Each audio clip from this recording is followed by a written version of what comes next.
Hello बच्चों, चलिए देखते हैं प्रश्न। जैवमंडल संरक्षित क्षेत्र का वह भाग जो कानूनी रूप से सुरक्षित होता है और जहां मानव की किसी भी गतिविधि की आज्ञा नहीं होती है, वह क्या कहलाता है? तो चलिए समझते हैं इसको हम लोग। इसका सही उत्तर क्या हो सकता है? तो सबसे पहले इसके लिए हम लोग देखते हैं मुख्य अवधारणा को।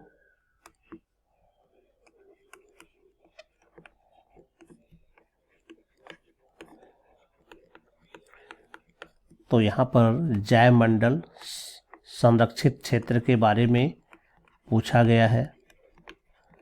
जैवमंडल संरक्षित क्षेत्र, जिसको बायोस्फीयर रिजर्व भी कहा जाता है। बायोस्फीयर रिजर्व, तो ये क्या होता है? तो यह जीवों के लिए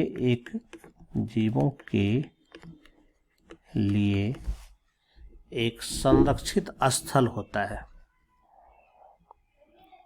जीवों के लिए एक संरक्षित स्थल होता है, जिसका उद्देश्य बहुउद्देशीय गतिविधियां होता है। यानी इसमें जो है बहुउद्देशीय गतिविधि इसमें होता है। कई प्रकार के कामों को करना इसके द्वारा होता है। अगर बायोस्फीयर रिजर्व की बात करें तो इसमें मुख्य रूप से 3 क्षेत्र होते हैं बायोस्फीयर रिजर्व में। तो ये जैसे ये मान लेते हैं कि ये पूरा बायोस्फीयर रिजर्व है या जैवमंडल संरक्षित क्षेत्र। तो ये सबसे बाहरी भाग होता है, ये बीच वाला भाग हो जाता है, और ये सबसे अंदर वाला भाग होता है, जिसको हम लोग कहते हैं कोर जोन।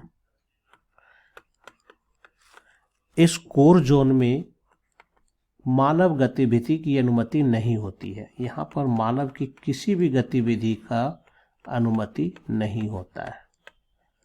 मानव गतिविधि की अनुमति नहीं होती है। जबकि ये जो मध्य वाला क्षेत्र होता है, इसको हम लोग कहते हैं बफर जोन। बफर जोन में जो है मानव गतिविधि होता है, लेकिन सीमित होता है।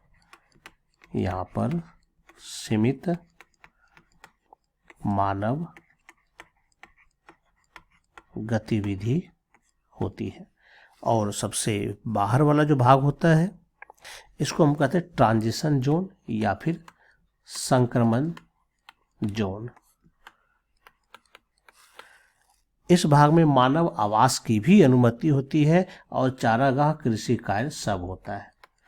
यहाँ पर मानव अनुमति है, लेकिन जीवों को किसी प्रकार कोई नुकसान नहीं पहुंचाने की शर्त पर। तो चलिए हम लोग विकल्प देखते हैं। विकल्प में क्या कहता है? पहला विकल्प कहता है कि क्या क्रोड क्षेत्र वह क्षेत्र जहां मानव की किसी भी गतिविधि की आज्ञा नहीं होती? तो बिल्कुल सही है, ये क्रोड जोन या कोर जोन हमारा ये सही उत्तर होगा।